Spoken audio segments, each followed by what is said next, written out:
Buenos días, damas y caballeros. Hoy nuevamente en su programa Periodismo y Sociedad, un espacio horizontal, abierto, donde tratamos de traer temas de interés general que nos sirva para evaluar lo que ocurre en el país y en el mundo en función de un análisis objetivo, lo más objetivo posible, y buscando fuentes de información que no sean aquellas que intentan hacer las fake news o las manipulaciones.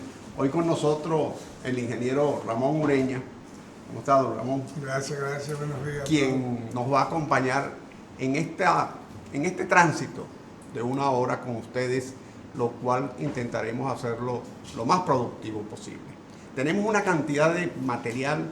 Esta semana ha sido rica en información nacional e internacional y son detalles muy importantes que se vienen ocurriendo. Uno de ellos es el tema del voto automatizado. Aparentemente, la Junta Central Electoral ha venido logrando una especie de consenso político. Alrededor de 17 partidos respaldan ya el voto automatizado. Hay un grupo de partidos que lo rechazan.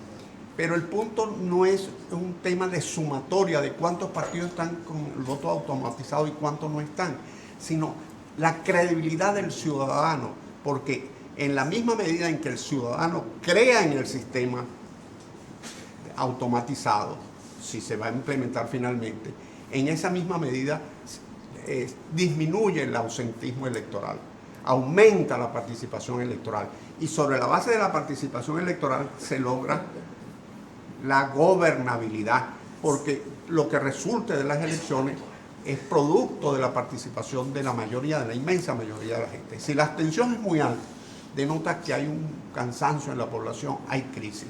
Por eso, el tema del voto automatizado tiene que verlo con mucho cuidado, mucho más allá de que cuántos partidos lo apoyen o no lo apoyen. De su lado, el voto automatizado es tecnología, es ciencia, y la tecnología se audita. En eso es lo que tiene que esforzarse la Junta Central Electoral, que se haga una auditoría creíble, real, cierta, y para eso tiene que involucrar a las universidades dominicanas, que son los centros de investigación más acreditados que tiene el país, independientemente que contraten una empresa extranjera, independientemente que traiga técnicos extranjeros. Esos técnicos deben estar acompañados por especialistas dominicanos que observen que el proceso se hace limpio y transparente. Y una vez obtenida esa certificación, utilizar el voto automatizado. Porque, déjeme decirle, y quisiera su opinión, don Ramón, en unas elecciones donde hay voto preferencial, donde hay que contabilizar al presidente de la República, al senador, al diputado, en una lista larga de diputados. Por ejemplo, en las circunscripciones del Distrito Nacional son 10 o 12 diputados. Y hay que sumar tantas individualidades. Hacerlo manual tiende o da pie a que se creen fallas o se creen dudas o se hagan denuncias. Y eso es peligroso. Mientras que con la automatización todo se puede hacer de forma diáfana y perfecta. ¿Qué opina usted? Bueno, yo creo como tú que se necesita ese consenso. Ahora, ¿cuál es el problema? La misma Junta se adelantó a dar unas declaraciones que uno no hay por dónde tomarla, cuando dice que un solo partido que se opusiera, el voto automatizado no iba. Entonces yo creo que fueron unas declaraciones precipitada y muy peregrina, porque ¿cómo se va a exponer la decisión del árbitro, el que tiene que regir todo el proceso, a depender de que una vocecita allá atrás levante la mano? Yo creo que ese es un proceso de democracia, que no tenemos por qué exponernos a una situación de esa naturaleza. Ahí hay 5 partidos que lo objetan. La Junta dijo que con uno, aunque hay 17 que lo apoyan. Entonces, hay que ver ahora qué va a pasar, si la Junta va a mantener su palabra o si la va a recoger. Ahora, hay que ver que quien objete el sistema no lo puede objetar con palabras solamente, sino tiene que ser con argumentos sólidos, reales, técnicos. Y no puede decirse, bueno, es que el sistema tiene un maco, el sistema tiene una trampa. Pero bueno, ¿cuál es la trampa? Porque en política muchas veces estamos acostumbrados a escuchar líderes o dirigentes o directivos de organizaciones políticas, porque no son ni dirigentes ni líderes, muchos de ellos, sino directivos de organizaciones políticas que de manera irresponsable lanzan una opinión al Ahí aire. vi en la prensa, creo que ahí en Diario Libre que dice el presidente de la Junta que la compañía del lobby, que se llama, Parece que no va. que se retiraría. Entonces, cuando la Junta está dando palos a ciegas, ¿cómo son palos a ciegas? No, lo que pasa es que una empresa de carácter internacional no se puede exponer a una diatriba local en una región, en un país, para que la ensucien o la envuelvan en una trama de falsedades. No sé si sería aquí que se ensuciaría, porque ya veo que hay un historial en otros países. Bueno, no quiere ensuciarse más, pues. Entonces, veo ahí que se retiraría. Entonces, ahí es que estamos. Cuando la Junta se precipita, primero da esas declaraciones, segundo viene con esta compañía supuestamente cuestionada en otros países. Entonces, eso reviste. Pero a usted no le gusta la tesis de que se contrate una empresa internacional y se le coloque una junta asesora o algo por el estilo, claro, con las universidades. Con las universidades locales, claro está. 3 universidades de prestigio. La UAS tiene técnicos excelentes. Excelente. Y de las universidades privadas hay por lo menos 2 o 3 que están en las condiciones perfectas de poder. Entonces, allí tendríamos un resultado creíble para la sociedad que le daría solidez al sistema electoral y y que no se cierren a una comprobación manual, que no se cierren, porque se supone, mira, ahora viene en febrero las elecciones municipales. Ahí que de verdad se necesita un voto automatizado. Por el cruce de los regidores. Claro, ¿cuántos? Son miles de regidores en todo el país. Entonces, pero no es miles de regidores que lo que van a salir electos. No, los candidatos que hay, que son miles. Y hay que contárselo a todos los votos. Y lo peor del caso, Ureña, es que ahora todo el que pierde dice me robaron, porque no le gusta, no quiere aparecer ante su público de que sacó 5 votos. O sea, Sacan 5 votos, no, me robaron las elecciones, fraude. Entonces, eso mal que bien se va interiorizando en el subconsciente del colectivo y se va generando una matriz de opinión de que el sistema está viciado. No ayuda mucho lo que pasó en Bolivia, porque lo que pasó en Bolivia con el voto automatizado, aunque los resultados, que se ha tergiversado mucho, los resultados allá yo creo que estuvieron claros. ¿Qué arrojaron? Una segunda vuelta. Irremisiblemente una segunda vuelta arrojaron. ¿Cuál fue el desprestigio? Cuando viene el apagón electrónico. A los Balaguer. Ajá, y retornan después, 24 horas después.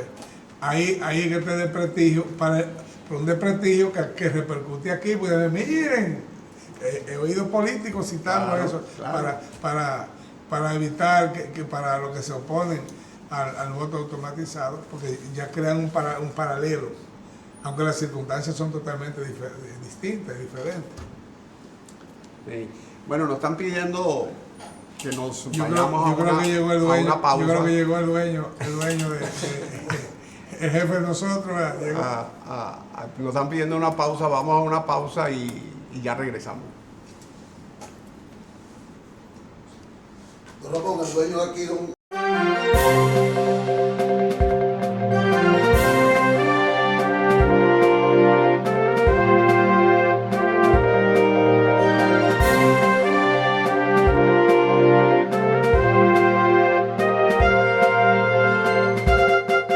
Bueno, nuevamente en Periodismo y Sociedad, su programa horizontal, ahora con Dicho, el boss, el jefe. Estábamos comentando algo sobre la tecnología en el sistema electoral. En muchos países de Hispanoamérica, por ejemplo en Venezuela hubo recuerda aquel referéndum en la época de Chávez.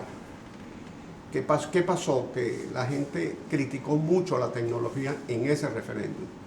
Porque todas las encuestas daban que Chávez no lo ganaría y al final lo ganó. Lo ganó con algo parecido a lo de Bolivia, porque ese referéndum era a las 2, 3 de la mañana y la gente estaba votando. Hubo una especie de apagón tecnológico y luego en la madrugada apareció Chávez ganando. Luego se hicieron auditorías y se hicieron vigilancias al sistema electoral y se logró imponer que el 50% de las urnas electorales, de las mesas electorales, fueran auditadas en sitio. Y eso, por ejemplo, un recinto electoral que tenía 10 mesas electorales, se auditaban 5.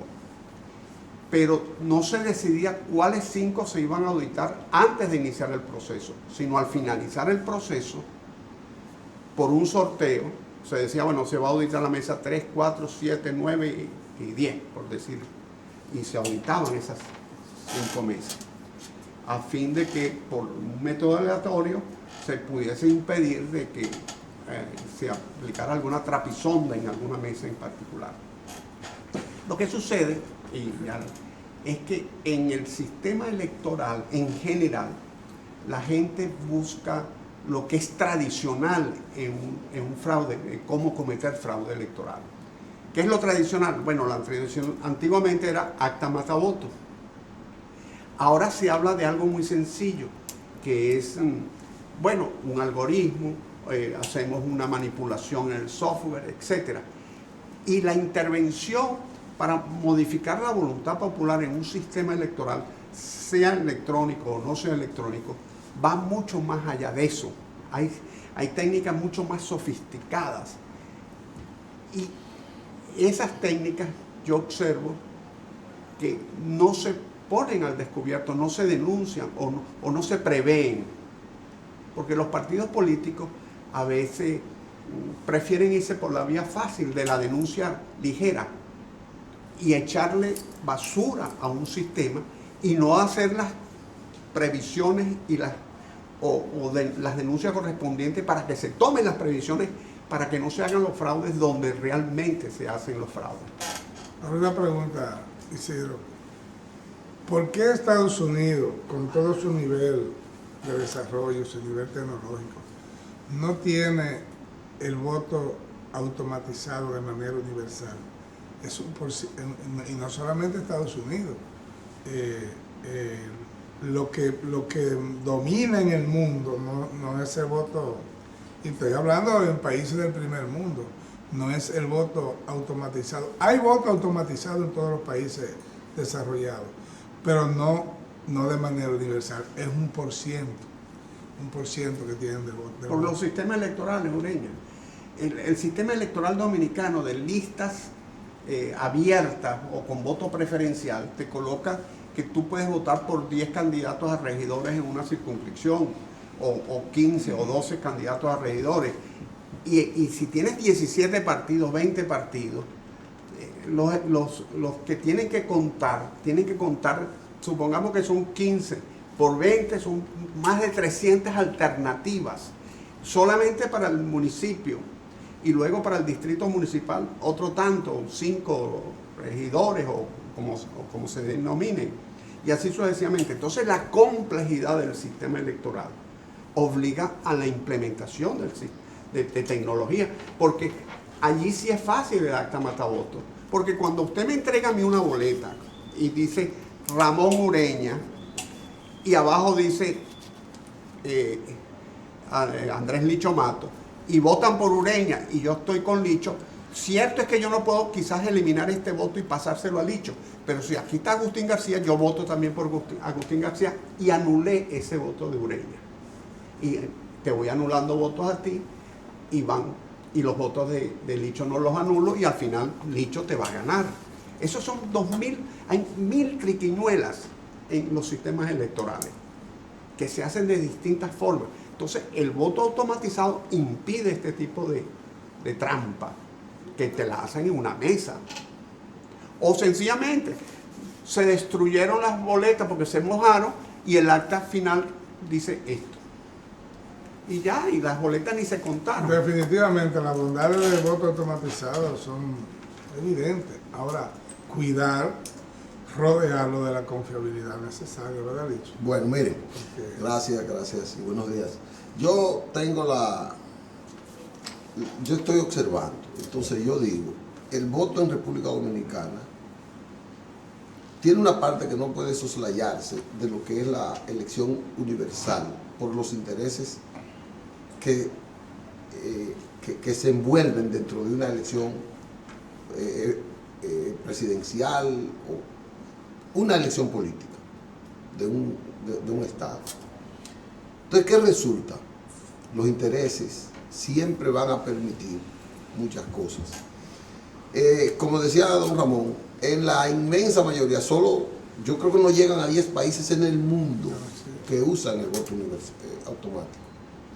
Yo no creo que llegue a 10. No llega. Eso quiere decir que no es una herramienta envidiable para la transparencia de un proceso electoral. No ha llegado consenso, ni siquiera en las grandes naciones. Dominicana tiene que ver eso. ¿Por qué no se llega a ese consenso? Una por la que no se llega es precisamente porque es maleable.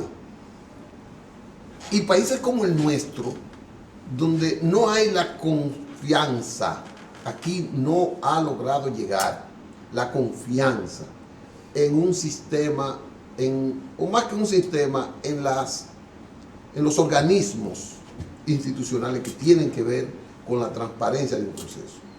La Junta Central Electoral todavía no ha logrado consolidar la confianza ante la población. Y eso es muy malo. Pero no es esta sola, ¿no? Es una tradición. Apenas, qué sé yo, 1 o 2 casos, usted puede decir que han sido más o menos transparentes y han ganado la confianza de la mayoría de la población. Pero la inmensa mayoría es que no tienen confianza. Eso también es una situación adversa a que la gente pueda creer que por más viable que sea el voto automatizado, se puede hacer. Porque resulta que el voto automatizado, cuando se malea, cuando se perturba, afecta a todo lo posible, pero distorsiona el resultado final. Los votos tradicionales, el conteo tradicional, usted lo puede hacer en una parte, en 2, y como que no se ve que hay un plan general para que dañarle mediante el conteo. Eso. Aquí ha habido muchas formas de fraude, muchas formas. Una vez fue que mandaron un padrón distinto al que realmente fundamentaron las elecciones. Otras veces eran que usaban la fuerza del Estado para impedir que contrarios al gobierno voten. Muchas formas. Entonces, esta Junta ha hecho un esfuerzo extraordinario. Yo le he depositado mi confianza por demostrar que es merecedora de la confianza del pueblo.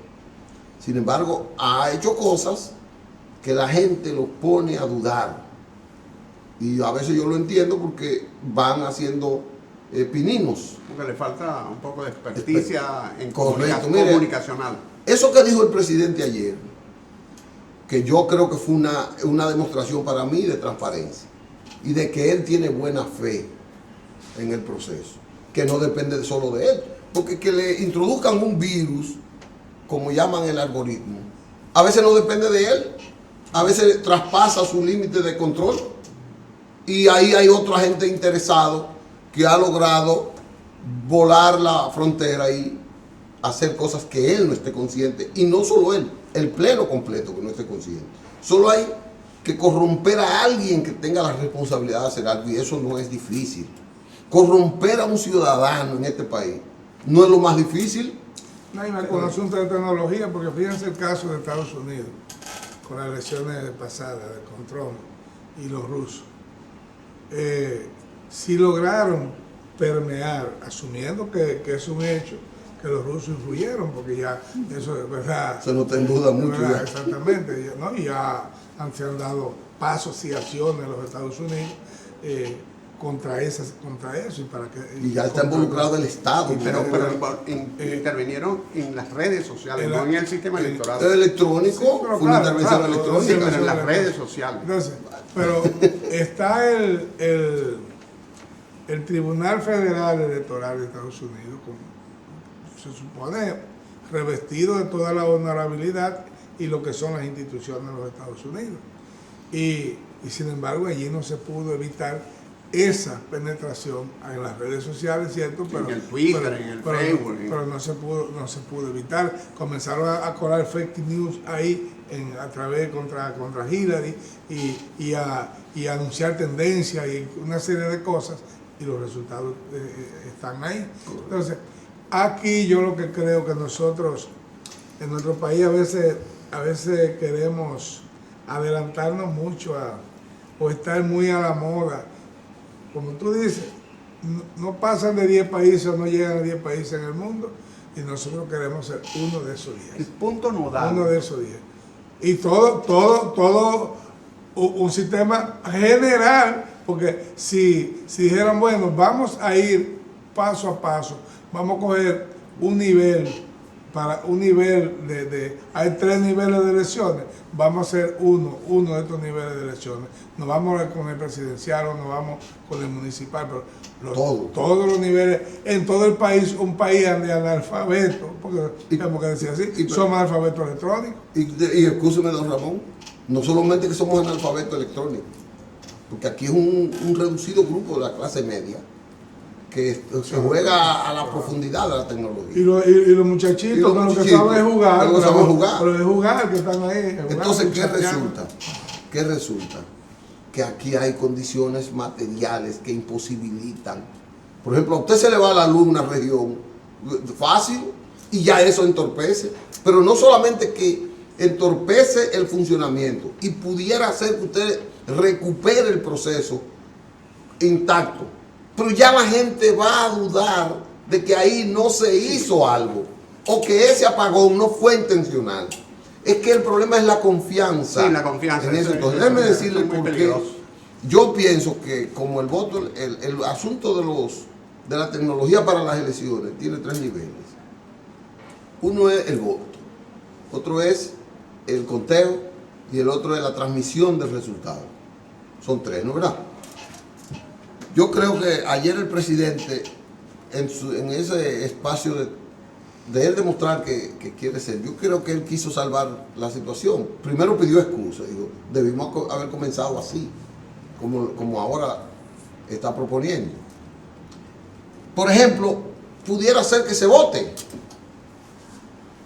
y que se vote y que se respete eso, pero el conteo pudiera hacerse de otra manera. Es lo que él está planteando ahora, que se vote y entonces que el conteo se haga manual. Que eso va a dar... Pero esa es la auditoría electoral. No, pero eso es la auditoría después del resultado. Es que todo depende, dicho. Si el sistema tú lo estableces de que tú no puedes transmitir hasta que no se haya verificado esa auditoría electoral, que el 20% es suficiente, si es aleatorio, pero si lo llevas al 50% es mucho mejor. Después, hasta que tú no hayas recibido el 50% de esas auditorías, que esas las hacen en 2 o 3 horas, tú no puedes transmitirlo. Eso es todo, es cuestión de establecer las reglas del juego. Pero resulta que la demostración de los que han llamado el algoritmo no está en el voto, está en el conteo. Cuando usted transmite, hay un nivel que distorsiona. Está bien, pero si tú haces una auditoría electoral aleatoria, si tú tienes 10 mesas electorales en un recinto y de esas 10 tú dices, vamos a contar en 5, y después que cierras el centro, el recinto electoral está cerrado, que no hay más nadie, se cerraron las mesas, ya no hay más votación, tú dices, bueno, sacas por sorteo la mesa 3, la 4, la 6, la 9 y haces la auditoría, ahí ya tú no has transmitido, tú transmites después, eso funciona, se supone, está perfecto, las 5, se supone que las 10 están perfectas y transmite. Todo es el protocolo de actuación de cómo se va a realizar el proceso. Eso desde el punto de vista de la tecnología, pero quiero decir con respecto a los 10 países, es que, por ejemplo, en Europa son listas cerradas. Es que nosotros no hemos empecinado en un concepto de democracia participativa y no hemos ido por lo fácil, que la gente escoja a sus candidatos por manera uninominal o voto preferencial. En Europa la gente vota es por partido y la responsabilidad es del partido. Entonces no hay tanto problema para hacerlo tecnológico o electrónico o hacerlo manual. Te colocan una de vidrio allí, inclusive en España te colocan una mesa así y ahí están las boletas de los partidos y tú agarras un sobre y vas como si fuera en el supermercado, agarras la boleta, si son 2 elecciones o el senador y la Cámara de Diputados, donde se escogen al presidente de la República, porque es un parlamentario del sistema. Entonces tú escoges la del Senado, puedes escoger un partido y escoges el otro partido, va. Pero en España no hay que votar por presidente. No, se también, vota por Congreso, nada más. Igual que en casi todos los países de Europa. Entonces, ¿qué es lo que sucede? Que la tecnología la tienes que aplicar en la misma medida en que estás haciendo cada vez más complejo el sistema electoral. Porque tú tienes que evitar, porque cierto es que tú dirás, bueno, en el país, sí, pero al diputado o al regidor allá abajo le duele mucho que le burlen 50 votos y pierda su elección. Entonces se va y critica. Y al criticar 50 regidores que se pueden dar en 50 municipios distintos, de que hay fraude, ya se genera una matriz de fraude que pone en duda hasta la elección del presidente. Entonces, yo lo que pienso es que el sistema, en general, el sistema político, lo han diseñado de forma tal que lo que han ido es enredando la situación, porque le han quitado la responsabilidad de los partidos para dárselo a los individuos por un sistema de representación unipersonal, uninominal, por voto de arrastre. Bueno, y esa es una distorsión que los mismos partidos introdujeron a la democracia. Y que la ha dañado. Y cuando un diputado de un partido comete una felonía, comete un desvarío, entonces le echan la culpa al diputado y al partido que lo llevó.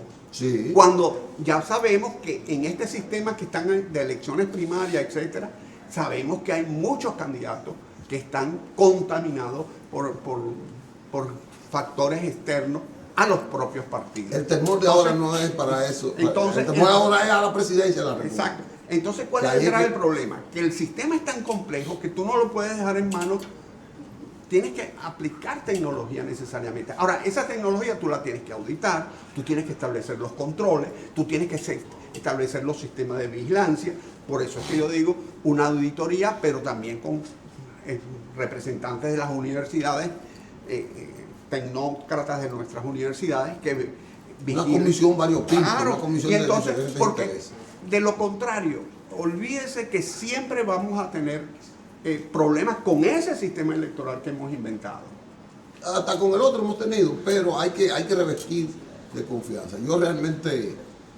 Yo no estoy convencido de que tenemos toda la seguridad de que va a ser transparente 100%. Nunca lo va a ser, pero que le tengo mucho miedo al asunto de la introducción de un elemento extraño en el sistema de la tecnología.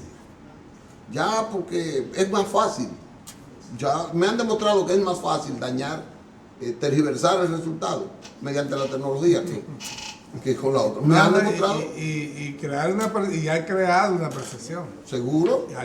La Junta tiene un desafío muy grande con eso, porque es que lo que pasó con la primaria, sea verdad, sea mentira, pero hubo problemas. Seguro. Porque hubo problemas. Entonces, pues, si no había problemas, no había por qué ahora venir a auditar. Que no entiendo auditar 3 meses después. No tiene sentido, porque esa es la otra. Esa es otra, ¿verdad? Es que no deja rastro. Exactamente. Es que no le deja 3 rastro. meses después, yo no creo que iba a aparecer nada, porque no tiene sentido. El que dice que el que hizo la ley hizo la trampa, pero el que inventó eso, el que lo hizo, no es verdad que va a exponer a que quede ese rastro. Y más cuestiones que con hacer así se borró todo. Todo eso es realmente Porque puede haber un rastro momentáneo, pero desde que se hizo así, Ya se borra. Ya se borra. ya se borró. Ya tenemos que ir a una pausa todavía.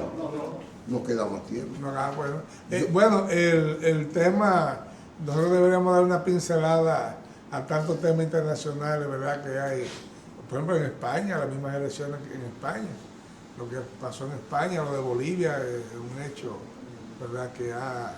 ¿Verdad? Aquí en Latinoamérica yo no sé qué le está pasando, está todo muy No, revuelto. no, el ciclo. Pero yo creo que lo que dice don Ramón es importante. Yo creo que nos conviene que vayamos a una pausa. Sí. Y entonces cojamos todo el cemento para eso. Para los temas internacionales. Vamos entonces para la pausa.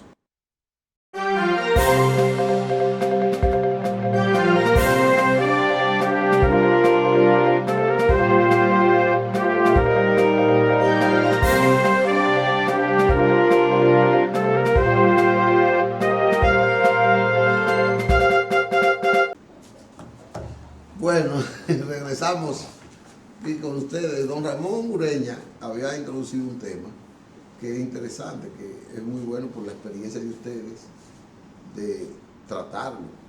Quizás sí todos aprendemos con el caso y esta situación. Por ejemplo, soltaron a Lula. Lula no hay elecciones, pero con el hecho de él estar en la calle, como que cambia el proceso. En Bolivia, Evo Morales, que todos los organismos internacionales dicen que ha hecho uno de los mejores gobiernos de América Latina. Uno y el mejor de Bolivia. De Bolivia en toda su historia. Pero lo obligaron a renunciar y él, para no, demostrando para mí su grandeza como estadista, para no derramar una gota de sangre, prefirió renunciar. Eso es grande. Ahora mismo está Chávez no, Maduro. Me diría Isidro, guarde la diferencia. Maduro, en ver cómo se recompone, se está recomponiendo. Yo creo que se está recomponiendo. Y en España ganó Pedro Sánchez y logró hacer de su más cercano perseguidor, hacer un gobierno de unidad, inclusive llevarlo a la vicepresidencia.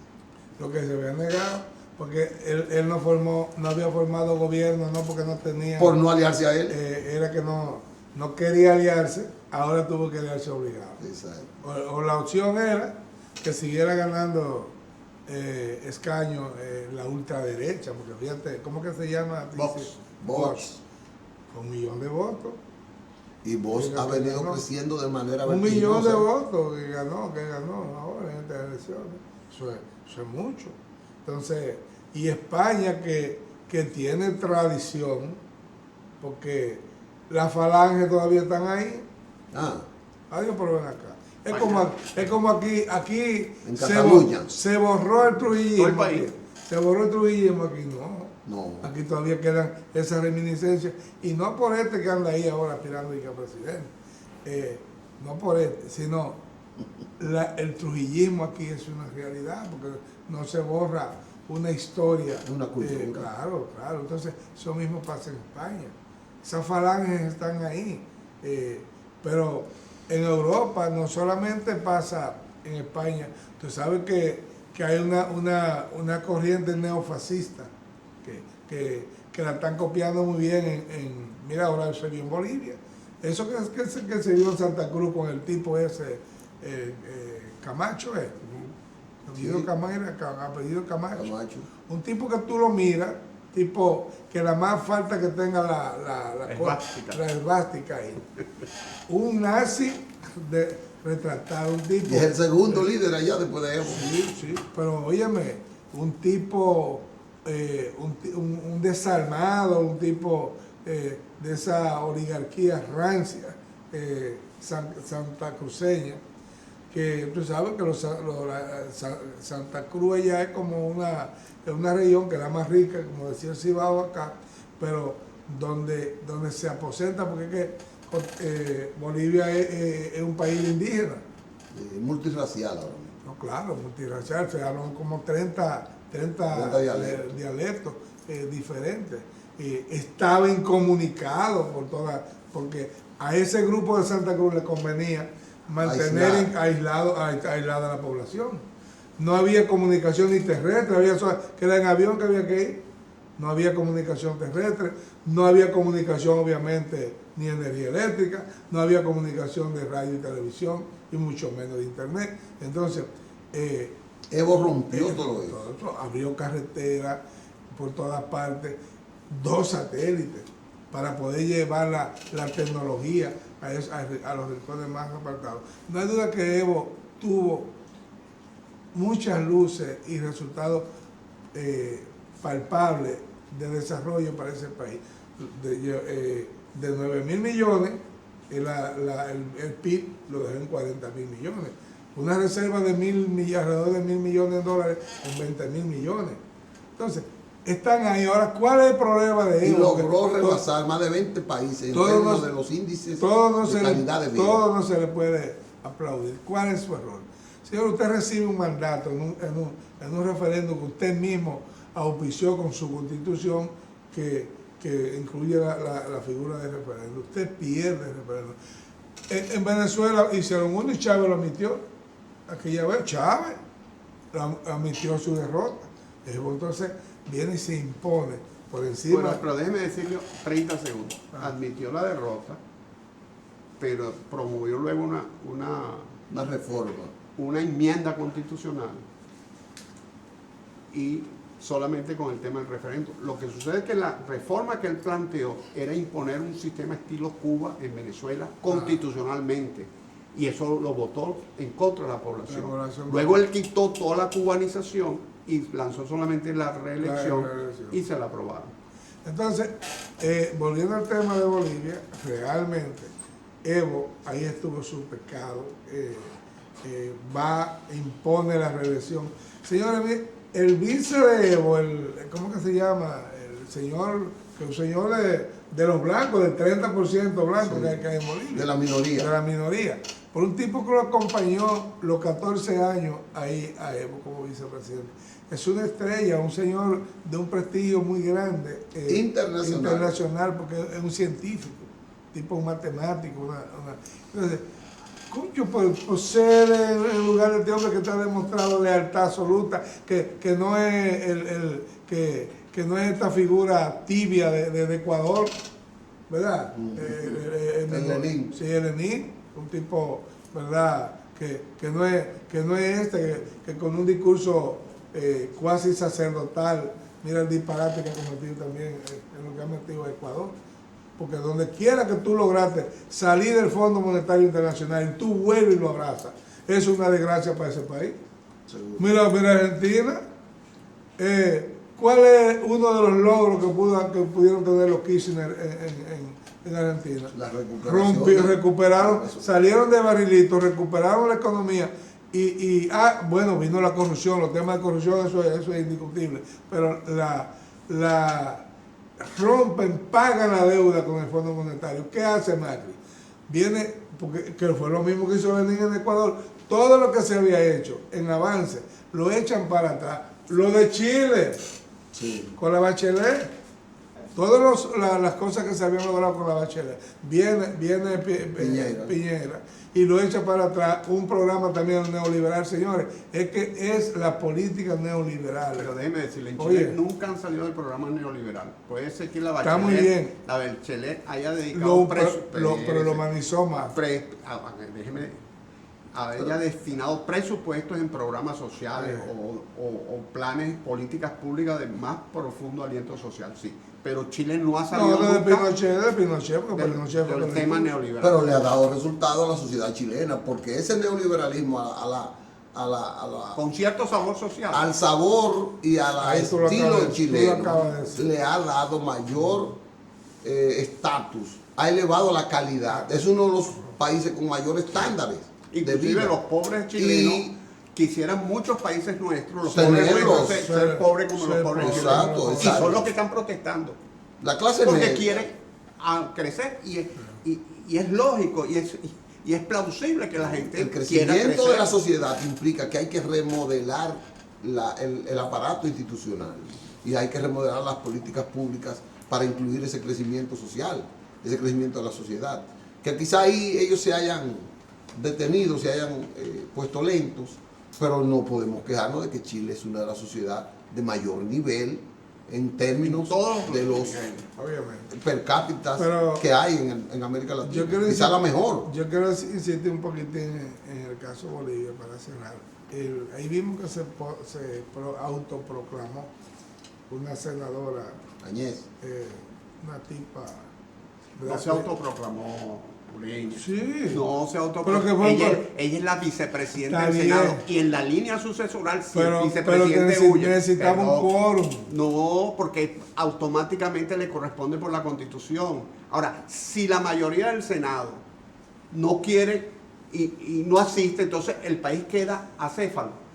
El vicepresidente le toca, no asiste. Le toca al presidente del Senado, no asiste. Le toca al primer vicepresidente del Senado, no asiste. Le toca al segundo vicepresidente, asiste.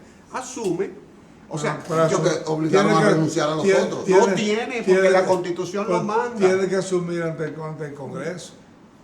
O ante el Tribunal Supremo de Justicia, o ante alguna autoridad Todo eso ha de sido justicia. demandado allá, todo. Ahora, todo. eso es como el caso de Correa. Insisten mucho en Lenin.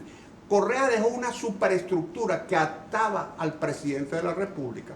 Dejó un Consejo de Estado que lo nombró él, que tenía la facultad, el Consejo de Estado sobre el Congreso, de nombrar la Junta Electoral y de nombrar el Tribunal Supremo de Justicia, etc. Ese Consejo Supremo del Estado, que eran 9 miembros nada más, electos a dedo por Correa, y los dejó cuando él se fue lo primero que quebró Lenin. Pero eso fue lo que lo llevaron a Lenin.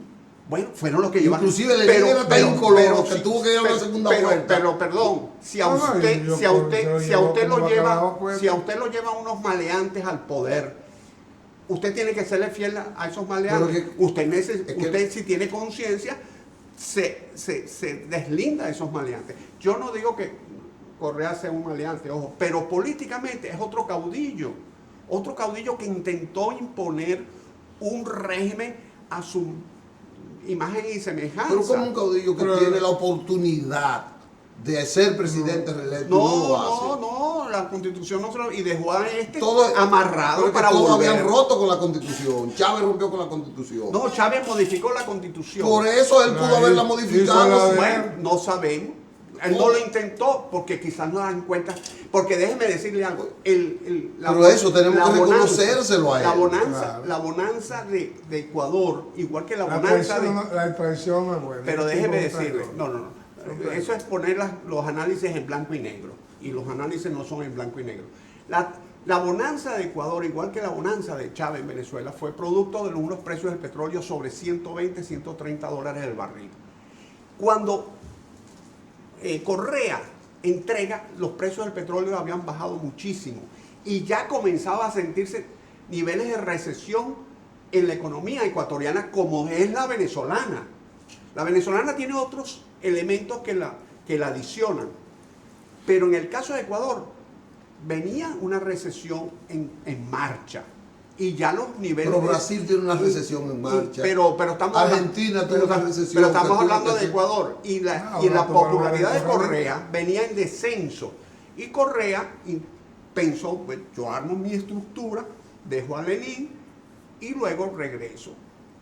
Lo que sucede es que le salió respondón el representante. Le salió respondón. O sea, pero yo lo que creo que hay que ver las cosas. Y yo sí creo que hubo lo que llaman la patada histórica de Lenin a Correa, pero no necesariamente Lenin es un traidor en el sentido de que tenía que ser un sigüí o un subalterno un títere. Pero cuando yo digo el tema del traidor, es que hay una lealtad que usted no puede personal. No, pero aparte, ¿verdad?, de lo que es la gratitud, pero él tiene derecho de ser ingrato, de no agradecer todas las cosas, pero es la lealtad a ese pueblo, quitarle, tenemos el tema de recesión, pero es que usted no puede quitarle conquistas que usted en su gobierno como vicepresidente, y aparte de vicepresidente, él no era un vicepresidente cualquiera, porque él tenía varios cargos. Él tenía varias funciones en el gobierno, que se la dio Correa, el mismo Correa, en ese sistema de inclusión. Entonces, llegar a la presidencia está como acechando, yo voy a llegar para joder a ese pueblo. Óyeme, y eso es lo que ha hecho. Mire, eso es lo que ha hecho. Yo creo que no fue circunstancial. yo no creo que él haya llegado con la idea de embromar a ese pueblo. O sea, porque fuera Bueno, un sociópata, fuera un sociópata. Bueno, pero los hechos están ahí. Yo me voy a revisar un poco los datos de Ecuador. Los hechos están ahí. El punto es que los programas sociales, si tú los mantienes solamente con las bonanzas de las materias primas en un momento dado, cuando esa bonanza baje, tú no tienes dinero para los programas sociales.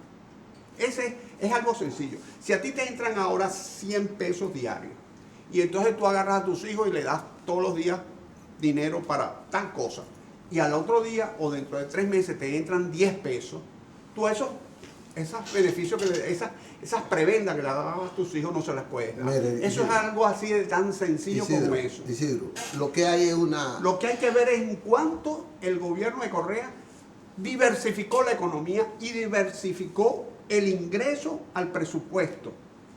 Hay que ver cuánta riqueza generó, porque el problema no es distribuir la riqueza que tenemos, sino generar más riqueza y distribuirla. Eso es otra variable que tenemos que estudiar y que yo creo que él lo hizo. Habría que ver los Yo datos. creo que el hecho, por ejemplo, el hecho de Evo reconquistar la soberanía sobre los productos mineros de Bolivia, nacionalizarlos, el gas. No, porque de ahí fue que partió. De ahí partió su crecimiento, de ahí partió todo vino de ahí. su capacidad de distribuir. Que Porque ahí- era que se lo llevaban para ahí- afuera. ahí yo no Y discuto- con Correa también se lo llevaban también. Pero es que yo no discuto eso, ya es que yo estoy de acuerdo con eso. Entonces ellos tenían que hacer algo ahora. Lo que sucede en nuestros países, que son fundamentalmente monoproductores de materias primas, y en Sudamérica son mineros, ¿qué sucede? Que cuando un país produce, sube los precios de la materia prima, hacen fiesta. O sea, y son todos los gobiernos de Evo. Pero eso Evo, es normal. Aquí cuando el azúcar estaba caro, bueno, entonces, nosotros pero vivíamos eso no es bien normal, en la década del 70. Eso es anormal. Entonces tú tienes que agarrar, si te están entrando 40 pesos de más, que no te entraban antes, tú agarras 20 pesos y haces fiesta. Y agarras 20 pesos y lo reinviertes en otras Pero eso cosas. fue lo que ellos hicieron. No, y eso lo ellos hizo. construyeron un Y país eso- físicamente distinto. Eso lo hizo Evo, por eso hoy tenemos el PIB, Pero es que estamos- PIB en 40 mil millones y Pero antes es que estaba en estamos, nueve, pero es y que antes estamos estaba en nueve. mezclando, ¿Qué va a pasar ahora? estamos mezclando cosas. Estábamos hablando del Ecuador y ese ejemplo era del Es que Ecuador. son Este ejemplos- no son Son iguales. lo mismo ahora. ¿Qué va a pasar? Son Mire? distintos. En Ecuador hay una crisis. Porque Bolivia es un país sin infraestructura, y yo ahí los acompaño a ustedes plenamente. Era un país de 1 millón de kilómetros cuadrados. Es el cuarto. Estaba el cuarto, el tercero más pobre del mundo, de América, por el hecho de la extensión. Solamente de lo más Haití grande. era más pobre que Bolivia. Es de los más grandes de Sudamérica, es más grande que Venezuela, inclusive Bolivia. Entonces, ¿qué es lo que sucede? Que sí, se hizo una inversión en carreteras, se hizo una inversión en electrificación, que son las bases para generar una economía diversificada. Y por eso es que Y se también le creó capacidad, se empoderó y por a eso es que subió esas el PIB, razas lo cual es originales pero es que eso, de eso no Bolivia. está en discusión. Yo lo que digo que los países que dependen de materias primas, Ahora, cuando ¿qué va a sube el pasar precio, ahora? ¿Qué va a pasar ahora? Mire, Van a dejar, lo que viene van a borrar eso. la fiesta No. ¿Qué es lo que hacen siempre? ahora viene una crisis. de la porque- fiesta queda la borrachera y el No, dolor de cabeza. ahora va a venir, porque todas esas conquistas que son reales, La van a querer echar para ese acá. pueblo las va a defender y ahora van a argumentar que hay una crisis provocada Vamos a porque ver, vamos a ver el qué otro pasa. quiere volver. Y mucha Pero es que le represión. quieren quitar esos derechos bien ganados Yo no he a escuchado ese nada de pueblo. eso. Yo no he escuchado nada No, de porque eso. es muy prematuro. Pero va a venir. Es muy Va a venir. Que va a venir en Uruguay vino. ¿Y por qué no adivina el número de la lotería? Es No, muy- porque es muy prematuro. los procesos sociales no se Es muy adivinan como la es muy suerte. No un prematuro, problema de apenas suerte. tiene una semana. Seguro va a venir así. Mire, aquí está con el Ya, maletín en la mano. ya, pero ese tipo, pero ahora es que son 54. Señores, muy buena discusión, yo entiendo que tenemos que hacerla de nuevo. No, el próximo viernes. Cogerla ahí, vamos a tomarla ahí. Vuelve Ureña el próximo Sí, viernes y la Ureña. continuamos. ¿Y Ureña trajo todo este lío aquí. ¿Qué va a pasar? Pero positivamente, muy positiva. ¿Qué va a pasar cuando veamos que Te voy a traer datos de Ecuador. Podemos rechazó, nació por el rechazo a los partidos tradicionales, ahora Y Podemos ahora- es parte ahora es de parte. la ejecutoria de los partidos tradicionales. Porque los políticos españoles son demasiado hipócritas. Así son todos. Señores, vamos a hacer una pausa y vamos a volver el próximo lunes con ustedes. Gracias a Ramón Ureña y a don Isidro Toro y a ustedes por esta sintonía que nos han hecho. Gracias. Oye, don Ramón, ¿usted tiene